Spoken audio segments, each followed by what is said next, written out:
ਸੋ ਗੁਰਪ੍ਰੀਤ ਘੁੱਗੀ ਕਿਸਾਨ ਮੋਰਚੇ 'ਚ ਪਹੁੰਚੇ ਨੇ, ਤੁਹਾਨੂੰ ਤਸਵੀਰਾਂ ਦਿਖਾ ਦਿੰਦੇ ਆ। ਗੱਡੀਆਂ ਦੇ ਉੱਤੇ ਬਿਸਤਰੇ ਰੱਖੇ ਨੇ, ਸੋ ਇਹ ਬਿਸਤਰੇ ਤੇ ਟੈਂਟ ਕਿਸਾਨਾਂ ਦੇ ਲਈ ਲੈ ਕੇ ਆਏ ਨੇ, ਕਿਉਂਕਿ ਕਿਸਾਨ ਠੰਡ ਦੇ ਵਿੱਚ ਬੈਠੇ ਹੋਏ ਨੇ। ਗੱਲਬਾਤ ਕਰ ਲੈਂਦੇ ਆ। ਘੁੱਗੀ ਸਾਹਿਬ, ਅੱਜ ਕਿਸਾਨੀ ਮੋਰਚੇ 'ਚ ਪਹੁੰਚੇ ਹੋ, ਪਹਿਲਾਂ ਵੀ ਹੋ ਕੇ ਗਏ ਸੀਗੇ, ਕਿਸ ਤਰ੍ਹਾਂ ਦੇ ਸੰਘਰਸ਼ ਨੂੰ ਸਰਕਾਰ ਮੰਗਾਂ ਨਹੀਂ ਮੰਨ ਰਹੀ? ਨਹੀਂ, ਇੱਥੇ ਤਾਂ ਪਹਿਲਾਂ ਵੀ ਤੇ ਹੁਣ ਵੀ ਤੇ ਪਤਾ ਨਹੀਂ ਕਿੰਨੀ ਵਾਰੀ ਆਉਣਾ ਪੈਣਾ, ਜਦ ਤੱਕ ਇਹ ਜਿਹੜਾ ਮਰਹਲਾ ਸਰ ਨਹੀਂ ਹੋ ਜਾਂਦਾ, ਜਦ ਤੱਕ ਇਹ ਮਿਸ਼ਨ ਫਤਿਹ ਨਹੀਂ ਹੋ ਜਾਂਦਾ, ਉਦੋਂ ਤੱਕ ਤਾਂ ਇੱਥੇ ਹੀ ਰਹਿਣਾ ਸਮਝ ਲਓ। ਹੁਣ ਆਉਣਾ ਜਾਣਾ ਤਾਂ ਆਮ ਜੀ ਗੱਲ ਹੈ। ਤੇ ਅੱਜ ਮੈਂ ਔਰ ਮੇਰੇ ਸਾਥੀ ਮੇਰੇ ਨਾਲ ਆ ਜਾਓ ਭਾਜੀ, ਤੇ ਸਾਰੇ ਸਾਡੇ ਪਰਿਵਾਰਕ ਮੈਂਬਰ ਨੇ ਯੂਨਾਈਟਿਡ ਸਿੱਖਸ ਦੇ ਨਾਲ ਅਸੀਂ ਜੁੜ ਕੇ ਅੱਜ ਇੱਕ ਉਪਰਾਲਾ ਕੀਤਾ ਕਿ ਅਸੀਂ ਇੱਥੇ ਇੱਕ ਟੈਂਟ ਸਿਟੀ ਬਣਾਉਣ ਲੱਗੇ ਹਾਂ ਜੀ। ਕਿਉਂਕਿ ਠੰਡ ਜਿਹੜੀ ਰਾਤ ਬਹੁਤ ਬੁਰਾ ਹਸ਼ਰ ਹੁੰਦਾ ਇੱਥੇ ਲੋਕਾਂ ਦਾ, ਵਿਚਾਰਿਆਂ ਦਾ ਠੰਡ ਵਿੱਚ, ਤੇ ਅਸੀਂ ਨਹੀਂ ਚਾਹੁੰਦੇ ਕਿ ਅਸੀਂ ਲੋਕ ਆਪਣੇ ਘਰਾਂ ਦੇ ਵਿੱਚ ਰਜਾਈਆਂ 'ਚ ਬੈਠੇ ਹੋਣ ਔਰ ਇੱਥੇ ਲੋਕਾਂ ਨੂੰ ਵਿਚਾਰਿਆਂ ਨੂੰ ਸੌਣ ਨੂੰ ਥਾਂ ਨਾ ਹੋਵੇ। ਤੇ ਅੱਜ ਸਾਨੂੰ ਜਿੰਨੇ ਕੁ ਅਵੇਲੇਬਲ ਹੋ ਸਕੇ 50-60 ਟੈਂਟ ਸਾਨੂੰ ਮਿਲੇ ਨੇ। ਉਹਨਾਂ ਦੇ ਅੰਦਰ 2-2 ਕੰਬਲ, 2-2 ਲੋਕਾਂ ਵਾਸਤੇ ਇੱਕ ਟੈਂਟ ਆ, ਤੇ ਬਾਕੀ ਗੱਦੇ ਉਹ ਸਾਰਾ ਲਾ ਕੇ ਤੇ ਘੱਟੋ ਘੱਟ ਮੈਨੂੰ ਲੱਗਦਾ 100-150 ਬੰਦੇ ਦੇ ਸੌਣ ਦਾ ਅਰੇਂਜਮੈਂਟ ਇੱਥੇ ਹੋ ਜਾਏਗਾ। ਔਰ ਇਹਨੂੰ ਰੋਟੇਸ਼ਨ 'ਚ ਲਾਉਂਦੇ ਰਵਾਂਗੇ ਔਰ ਉਦੋਂ ਤੱਕ ਲੱਗਦੇ ਰਹਿਣਗੇ ਜਦ ਤੱਕ ਸਾਰਿਆਂ ਦੇ ਸੌਣ ਦਾ ਪ੍ਰਬੰਧ ਹੋ ਨਾ ਜਾਵੇ। ਅਸੀਂ ਨਹੀਂ, ਹੋਰ ਵੀ ਬਹੁਤ ਸਾਰੀਆਂ ਆਰਗੇਨਾਈਜੇਸ਼ਨਸ ਨੇ ਜਿਹੜੀਆਂ ਲਾ ਰਹੀਆਂ ਨੇ। ਮੈਨੂੰ ਲੱਗਦਾ ਅਸੀਂ ਬਹੁਤ ਜਲਦੀ ਇਹ ਮੁਸ਼ਕਿਲ ਹੱਲ ਕਰ ਲਾਂਗੇ ਕਿ ਲੋਕਾਂ ਨੇ ਸੌਣਾ ਕਿੱਥੇ ਹੈ। ਮੁਸ਼ਕਿਲ ਤਾਂ ਹੱਲ ਕਰ ਲੂੰਗੇ, ਪਰ ਸਰਕਾਰ ਮੁਸ਼ਕਿਲਾਂ ਨਹੀਂ ਹੱਲ ਕਰ ਰਹੀ। ਕਿਸਾਨ ਸੜਕਾਂ ਤੇ ਨੇ, ਸ਼ਹੀਦੀ ਦਿਹਾੜੇ ਚੱਲ ਰਹੇ ਨੇ, ਆਪਣੇ ਗੁਰਦੁਆਰਾ ਸਾਹਿਬ ਜਾਣਾ ਹੁੰਦਾ, ਮੱਥਾ ਟੇਕਣ ਜਾਣਾ ਹੁੰਦਾ, ਪਰ ਕਿਸਾਨ ਸੜਕਾਂ ਤੇ ਬੈ ਕੇ ਅੱਜ ਇਹ ਹਾਲ ਹੈ, ਅੰਧਾ ਤੱਕ ਸੜਕਾਂ ਤੇ। ਇਹ ਤਾਂ ਮਤਲਬ ਸਰਕਾਰ ਵਾਸਤੇ ਮੇਰੇ ਖਿਆਲ ਨਾਲ ਬਹੁਤ ਨਮੋਸ਼ੀ ਵਾਲਾ ਇੱਕ ਮੰਜ਼ਰ ਹੈ। ਸਾਰਾ ਸੰਸਾਰ ਦੇਖ ਰਿਹਾ ਇਸ ਸਰਕਾਰ ਨੂੰ ਕਿ ਆਪਣੇ ਹੀ ਦੇਸ਼ ਦੇ ਵਿੱਚ ਆਪਣੇ ਲੋਕਾਂ ਦੇ ਨਾਲ ਇਹ ਕਿੰਨਾ ਬੁਰਾ ਹਸ਼ਰ ਹੋ ਰਿਹਾ, ਔਰ ਐਸੀ ਵਾਜਬ ਮੰਗ ਦੇ ਉੱਤੇ ਕਿ ਜਿਹਨੂੰ ਸਾਰਾ ਸੰਸਾਰ ਅੱਜ ਸਪੋਰਟ ਕਰ ਰਿਹਾ। ਸਿਰਫ 4 ਲੋਕ ਆਪਸ 'ਚ ਰਲ ਕੇ ਲੋਕਾਂ ਨੂੰ ਕਨਵਿੰਸ ਕਰਨ ਤੇ ਲੱਗੇ ਹੋਏ ਨੇ ਕਿ नहीं नहीं ये सब ठीक है। मैं एक बात कहना चाहता हूँ कि कई लोग हमें भी क्वेश्चन करते हैं, पूछते भी हैं मीडिया, सोशल मीडिया पे भी वो तो कह रहे हैं ये किसान के हित में है, वो तो कहते हैं बिल बहुत अच्छे हैं, किसान को समझ में नहीं आया। भाई, जिसने जो काम करना है वो अपने काम को कभी गलत कहेगा, वो कहेगा मैंने गलत किया है। वो अपनी हर गलत चीज़ को पुख्ता करता रहेगा, अपनी चीज़ की प्रौढ़ता करता रहेगा, अपनी चीज़ को सही साबित करने की हर कोशिश करेगा। उसके पास मशीनरी है, ताम झाम है, नेटवर्क है, सरकार है, पावर है।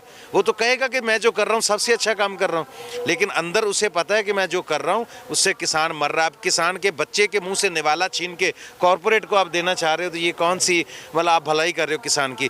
जो भलाई किसान को चाहिए ही नहीं वो क्यों कर रहे हो? अभी मैं एक अपने कृषि मंत्री तोमर साहब का एक देख रहा था क्लिप, उसमें वो कह रहे हैं, उनको जर्नलिस्ट पूछ रहे हैं आप जैसे कोई, कि ये जो MSP है तो ये जो है इस पे फिर किसान को एक न्यूनतम मूल्य जो होगा कम से कम मिनिमम सपोर्ट प्राइस है वो प्राइवेट भी देगा। वो बोल रहे नहीं, देखो ये तो प्राइवेट वाले की मर्जी है ना कि वो मिनिमम सपोर्ट प्राइस दे के ना दे, MSP दे ना दे, वो ज़्यादा भी दे सकता है, वो कम भी दे सकता है। फिर हम चाहते तो यही है ना कि एक बार ये सिस्टम सेटल हो जाए। वो पहले 2 बार तो ज़्यादा भी दे देगा, जब मंडियाँ बर्बाद हो जाएंगी। सर आप मुझे बताइए, कितने कितने अच्छे अदारे हिंदुस्तान गवर्नमेंट के आज बंद हो चुके हैं ना। आप ईमानदारी से बताइए, आपने दूरदर्शन कितनी देर देखा? दूरदर्शन बंद तो नहीं हुआ, लेकिन लोग देख नहीं रहे हैं क्योंकि उसको इतना एम्पावर्ड नहीं किया गया कि वो सबसे बड़ा मीडियम होके निकलता अपने देश का। ऐसे ही आप देखिए बहुत सी चीज़ें ऐसी हैं जिनको लोग अब भूल चुके हैं, जिनका आप आज लोग इस्तेमाल ही नहीं कर रहे हैं। वो एग्जिस्ट करती हैं, सरकारी हैं, लेकिन उनको लोग यूज़ नहीं करते।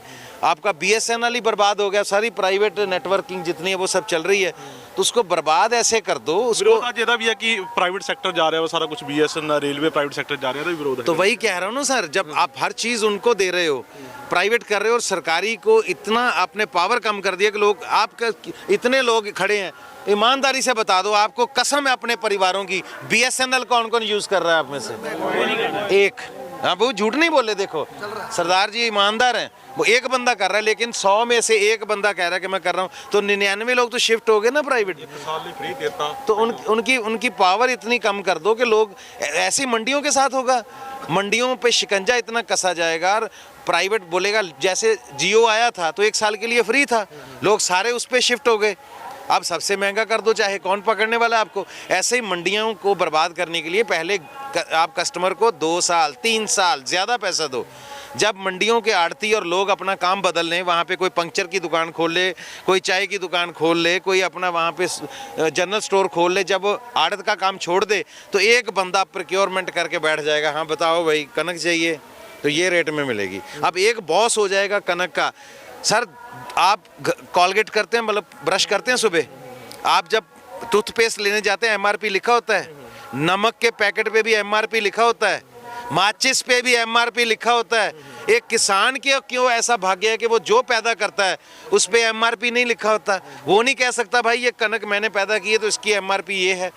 जो जिसके बिना हम जी नहीं सकते, 1-2 दिन बाद मर जाएंगे, 4 दिन में कोई मर जाएगा बिना अनाज खाए, उसका वो रेट फिक्स नहीं कर सकता। लेकिन आपने अगर कोई मतलब कोई लुच्ची लफंगी आपको चीज़ भी चाहिए तो उसके पीछे भी उसका MRP लिखा होता है कि इतने का है। तो ये किसान के साथ ज्यादती नहीं है। वो MRP नहीं मांगता, MSP मांग रहा है आपसे। यार मिनिमम सपोर्ट प्राइस दे दो। वो आप कह रहे हैं, इसका जवाब भी आएगा, नीचे कोई कमेंट भी डाल देंगे जब आप ये डालोगे ना, अरे वो सरकार कह तो रही है, इसको समझ में नहीं आ रहा, MSP दे रहे हैं तो कानून में क्यों नहीं है? सर कानून में अगर लिखूंगा ही नहीं मैं कि आपको कत्ल करने पे फांसी हो जाएगी, कानून में नहीं है, मैं आपको कहूँगा भाई कत्ल कर दे, नहीं फांसी होगी, मैं कह रहा हूँ ना, तो कल को कोर्ट कहेगी भाई लॉ कहता है कि फांसी है। जो कानून में लिखा है मान्य तो वही होगा ना सर। तो MSP को कानून में क्यों नहीं लेके आए? तो ऐसी बहुत सी चीज़ें जिनको सर आप दुनिया में मैंने पहली बार देखा है कि आपके साथ कोई प्रॉब्लम हो रही है और आप कोर्ट नहीं जा सकते। ये कैसी डेमोक्रेसी है कि आपको कोई शिकायत है, हो सकता है मेरी शिकायत वाजिब हो या गलत हो, लेकिन मैं कोर्ट नहीं जा सकता। कोर्ट बता देगी भाई तुम्हारी शिकायत जो है वो गलत है, ये सही है अपनी जगह पे, तो मैं कोर्ट जा ही नहीं सकता। तो फिर मेरी औकात क्या इस देश में? मैं अपने देश के कानून का इस्तेमाल नहीं कर सकता, तो फिर किसान कहाँ जाएगा मुझे बताइए। ਗੁਰਪ੍ਰੀਤ ਜੀ, ਆਨਦਾਤਾ ਸੜਕਾਂ ਤੇ ਆਪਣਾ ਹੱਕ ਲੈਣ ਲਈ ਸੜਕਾਂ ਤੇ ਬੈਠਾ ਹੋਇਆ ਵਾ, ਵੋਟਾਂ ਜਿਨ੍ਹਾਂ ਨੂੰ ਪਾਈਆਂ ਉਹ ਕਿੱਥੇ ਨੇ? ਉਹ ਰਾਜਨੀਤੀ ਖੇਡ ਰਹੇ ਨੇ, ਸੋਸ਼ਲ ਮੀਡੀਆ ਤੇ ਬਹਿ ਕੇ ਕਹਿ ਰਹੇ ਨੇ ਕਿ ਅਸੀਂ ਕਿਸਾਨਾਂ ਦੇ ਨਾਲ ਅੱਜ ਕਿੱਥੇ ਨੇ? ਸਰ ਸਾਰੇ ਨਾਲ ਹੈ, ਮੈਂ ਇਦਾਂ ਕਿਸੇ ਦੀ ਭੰਡੀ ਕਰਨ ਇੱਥੇ ਨਹੀਂ ਆਇਆ। ਸੱਚਾਈ ਇਹ ਹੈ ਕਿ ਇੱਥੇ ਮਨਾ ਕੀਤਾ ਗਿਆ ਹੈ ਕਿ ਪੋਲੀਟੀਕਲ ਲੋਕ ਇੱਥੇ ਸਟੇਜ ਤੇ ਨਾ ਆਣ, ਨੇੜੇ ਤੇੜੇ ਨਾ ਆਣ। ਉਹ ਸਹੀ ਇਨਸਾਨੀਅਤ ਦਿਖਾ ਰਹੇ ਨੇ। ਜੇ ਉਹ ਇੱਥੇ ਆ ਗਏ ਤੇ ਕੱਲ ਨੂੰ ਤੁਹਾਡਾ ਹੀ ਕੁਐਸਚਨ ਹੋਣਾ, ਭਾਜੀ ਪੋਲੀਟੀਕਲ ਪਾਰਟੀਆਂ ਵੀ ਇੱਥੇ ਬਹੁਤ ਆ ਗਈਆਂ, ਤੁਹਾਨੂੰ ਨਹੀਂ ਲੱਗਦਾ ਇਸका ਰਾਜਨੀਤੀਕਰਨ ਹੋ ਚੁੱਕਾ ਹੈ? ਪਰ ਜਿਵੇਂ ਤੁਸੀਂ ਮਦਦ ਕਰ ਰਹੇ ਹੋ ਪਰ ਉਹ ਮਦਦ ਨਹੀਂ ਕਰ ਰਹੇ ਨੇ ਭਾਜੀ। ਕੋਈ ਵਿਚਾਰਾ ਜੇ ਸਾਹਮਣੇ ਆਉਣ ਤੋਂ ਮਨਾ ਕੀਤਾ ਹੋਇਆ ਤੇ ਕੋਈ ਫੰਡਿੰਗ ਭੇਜ ਰਹੇ ਨੇ ਕਿ ਲੰਗਰ ਚਲਾਓ ਉੱਥੇ, ਕੋਈ ਆਪਣੇ ਬੰਦੇ ਭੇਜ ਰਹੇ ਕਿ ਅਸੀਂ ਨਹੀਂ ਜਾ ਸਕਦੇ ਪਰ ਤੁਸੀਂ ਜਾਓ। ਮੈਨੂੰ ਨਹੀਂ ਲੱਗਦਾ ਕਿ ਅੱਜ ਕਿਸਾਨ ਦੇ ਮੁੱਦੇ ਦੇ ਉੱਤੇ ਕੋਈ ਵੀ ਐਡਾ ਘਟੀਆ ਕਮੀਨਾ ਇਨਸਾਨ ਹੋਏਗਾ ਜਿਹੜਾ ਘਰ ਬੈਠਾ ਕਹੇਗਾ ਨਹੀਂ ਅਸੀਂ ਕਿਸਾਨਾਂ ਦੇ ਨਾਲ ਨਹੀਂ ਹੈਗੇ। ਸੋ ਲੋਕ ਕਿਸਾਨਾਂ ਦੇ ਨਾਲ ਨੇ, ਕਿਸਾਨੀ ਦੇ ਨਾਲ ਨੇ, ਮਦਦ ਕਰ ਰਹੇ ਨੇ, NRI ਵੀ ਮਦਦ ਕਰ ਰਹੇ ਨੇ, ਹਰ ਇੱਕ ਕੋਈ ਮਦਦ ਕਰ ਰਿਹਾ ਵਾ। ਬਾਲੀਵੁੱਡ ਪੰਜਾਬ ਚ ਆ ਕੇ ਫਿਲਮਾਂ ਬਣਾਉਂਦਾ ਵਾ, ਪੰਜਾਬ ਦੀ ਧਰਤੀ ਖੇਤ ਲੱਭਦਾ ਵਾ, ਹਰਿਆਲੀ ਖੇਤ ਲੱਭਦਾ ਵਾ, ਸਿਰਾਂ ਤੇ ਪੱਗਾਂ ਬਣ ਕੇ ਮੂਵੀਆਂ ਬਣਾਈ ਜਾਂਦੀਆਂ ਨੇ। ਅੱਜ ਬਾਲੀਵੁੱਡ ਵੀ ਨਹੀਂ ਦਿਖਾਈ ਦੇ ਰਿਹਾ। ਬਿਲਕੁਲ ਬਾਲੀਵੁੱਡ ਨੇ ਬਹੁਤ ਨਿਰਾਸ਼ ਕੀਤਾ। ਬਾਲੀਵੁੱਡ ਦੇ ਬਹੁਤ ਸਾਰੇ ਆਰਟਿਸਟ ਜਿਨ੍ਹਾਂ ਦਾ ਪੰਜਾਬ ਨਾਲ ਸੰਬੰਧ ਹੈ ਔਰ ਜਿਹੜੇ ਪੰਜਾਬ ਤੇ ਮਾਣ ਕਰਦੇ ਨੇ, ਅੱਜ ਉਹ ਪੰਜਾਬੀ ਦੇ ਨਾਲ ਖੜੇ ਨਜ਼ਰ ਨਹੀਂ ਆ ਰਹੇ। ਇਸ ਗੱਲ ਦਾ ਬਹੁਤ ਬੇਹੱਦ ਅਫਸੋਸ ਰਹੇਗਾ। ਉਹ ਕਿਉਂ ਨਹੀਂ ਹੈ, ਜਾਂ ਕੀ ਮਜਬੂਰੀਆਂ ਨੇ, ਕਿਵੇਂ ਉਹਨਾਂ ਨੂੰ ਰੋਕ ਲਿਆ ਗਿਆ, ਕਿਵੇਂ ਦੱਬ ਲਿਆ ਗਿਆ, ਜਾਂ ਉਹ ਡਰ ਗਏ, ਜਾਂ ਉਹ ਪਤਾ ਨਹੀਂ ਕਿਹੜੇ ਖੌਫ ਦੇ ਵਿੱਚ ਨੇ, ਜਾਂ ਉਹ ਰਿਲੇਟ ਨਹੀਂ ਕਰ ਪਾ ਰਹੇ ਕਿਸਾਨ ਦੇ ਨਾਲ ਆਪਣੇ ਆਪ ਨੂੰ। ਇਹ ਜੋ ਵੀ ਹੈ ਬਹੁਤ ਮੰਦਭਾਗਾ ਹੈ। ਸੋ ਅੱਜ ਤੁਸੀਂ ਲੈ ਕੇ ਆਏ ਮਦਦ, ਕਿਸ ਤਰ੍ਹਾਂ ਦੀ ਮਦਦ ਲੈ ਕੇ ਆਏ ਹੋ? ਅੱਜ ਮਦਦ ਨਹੀਂ ਹੈ, ਫਰਜ਼ ਹੈ, ਫਰਜ਼ ਅਦਾ ਕਰਨ ਆਏ ਆ। ਜਿੱਦਾਂ ਆਪਣੇ ਬੱਚੇ ਲਈ ਚੀਜ਼ ਲੈ ਕੇ ਜਾਈਦੀ ਘਰ, ਤੇ ਮੇਰਾ ਪਿਓ ਮੇਰੇ ਲਈ ਲੈ ਕੇ ਆਉਂਦਾ ਹੁੰਦਾ ਸੀ, ਉਹ ਨਾ ਤਾਂ ਮੇਰੀ ਮਦਦ ਕਰਦਾ ਸੀ ਤੇ ਨਾ ਮੇਰੇ ਤੇ ਕੋਈ ਅਹਿਸਾਨ ਕਰਦਾ ਸੀ, ਉਹ ਤਾਂ ਫਰਜ਼ ਅਦਾ ਕਰਦਾ ਸੀ। ਤੇ ਇਹ ਮੇਰੇ ਭਰਾ ਹੀ ਬੈਠੇ ਨੇ, ਕੱਲ ਨੂੰ ਮੈਨੂੰ ਲੋੜ ਪੈਣੀ ਇਹਨਾਂ ਨੇ ਮੇਰੀ ਮਦਦ ਤੇ ਆ ਜਾਣਾ। ਬਿਲਕੁਲ ਜੀ। ਸੋ ਗੁਰਪ੍ਰੀਤ ਘੁੱਗੀ ਜੀ ਇੱਥੇ ਪਹੁੰਚੇ ਨੇ, ਸੋ ਇਹ ਫਰਜ਼ ਅਦਾ ਕਰ ਰਹੇ ਨੇ। ਸੋ ਕਹਿ ਰਹੇ ਨੇ ਕਿ ਸਾਡੇ ਭਰਾ ਨੇ, ਸਾਡੇ ਪਿਓ ਸੜਕਾਂ ਤੇ ਬੈਠੇ ਨੇ। ਸੋ ਇਹ ਰਜ਼ਾਈਆਂ, ਕੰਬਲ, ਉਹ ਟੈਂਟ ਜਿਹੜੇ ਇੱਥੇ ਲੈ ਕੇ ਆਏ ਨੇ, ਇੱਕ ਟੈਂਟ ਸਿਟੀ ਜਿਹੜੀ ਛੋਟੀ ਬਣਾਈ ਜਾ ਰਹੀ ਆ। ਅੰਦਰ ਤਸਵੀਰਾਂ ਦਿਖਾ ਦਿੰਦੇ ਆ, ਅੰਦਰ ਵੀ ਜਿਹੜਾ ਵਾ ਅਰੇਂਜਮੈਂਟ ਕੀਤਾ ਗਿਆ ਵਾ। ਇਹ ਗੁਰਪ੍ਰੀਤ ਘੁੱਗੀ ਵੱਲੋਂ ਯੂਨਾਈਟਿਡ ਸਿੱਖ ਨੂੰ ਜਿਹੜੀ ਆ ਇਹ ਮਦਦ ਦਿੱਤੀ ਗਈ ਆ। ਸੋ ਹਾਲਾਂਕਿ ਗੁਰਪ੍ਰੀਤ ਘੁੱਗੀ ਖੁਦ ਯੂਨਾਈਟਿਡ ਸਿੱਖ ਨਾਲ ਜੁੜੇ ਹੋਏ ਨੇ। ਸੋ ਉਹਨਾਂ ਵੱਲੋਂ ਇੱਥੇ ਟੈਂਟ ਦੀ ਵਿਵਸਥਾ ਤੇ ਇਹ ਬਿਸਤਰੇ ਜਿਹੜੇ ਨੇ ਉਹਨਾਂ ਵੱਲੋਂ ਇੱਥੇ ਭੇਜੇ ਗਏ ਨੇ। ਸੋ ਖੁਦ ਆਪ ਪਹੁੰਚੇ ਨੇ, ਫੈਮਿਲੀ ਦੇ ਕੁਝ ਮੈਂਬਰ ਵੀ ਉਹਨਾਂ ਦੇ ਨਾਲ ਪਹੁੰਚੇ ਨੇ। ਸੋ ਉਹਨਾਂ ਨੇ ਕਿਹਾ ਕਿ ਜੋ ਫਰਜ਼ ਸਰਕਾਰਾਂ ਨੂੰ ਨਿਭਾਉਣੇ ਚਾਹੀਦੇ ਨੇ ਉਹ ਪ੍ਰਾਈਵੇਟ ਸੰਸਥਾਵਾਂ ਨਿਭਾ ਰਹੀਆਂ ਨੇ।